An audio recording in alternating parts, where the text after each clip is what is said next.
This is the most heartless scammer on the internet. Imagine a woman who had just lost her husband. She was still grieving and then she thought she had found love again. It turned out to be that someone was using stolen identity and scammed her of all that she had. $1.6 million.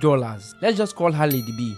Lady B was on a dating website when she met an Italian businessman. His name was Frank Lovato.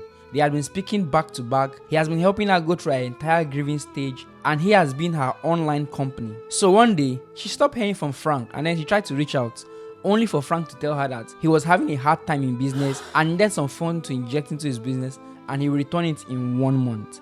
How much are we talking about? $1.6 million. Now, because he had gained her trust, she willingly gave him the $1.6 million, expecting that by the end of the month or whenever they had agreed, she was going to get her money back. But she stopped hearing from Frank entirely, so she reported to the authorities. And then the FBI followed the money and how it all went. Apparently, Frank told her to use that $1.6 million to buy cryptocurrency, and that was how he got the money. To him, it was untraceable, but the FBI traced it and this was what they found. Frank never existed.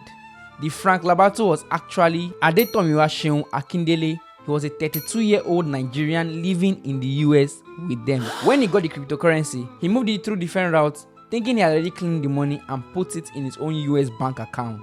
Now, this whole transaction happened way back in March 2018. But just this week, after concluding investigation, September 16th, he was sentenced to 71 months imprisonment. That's about 6 years behind bars.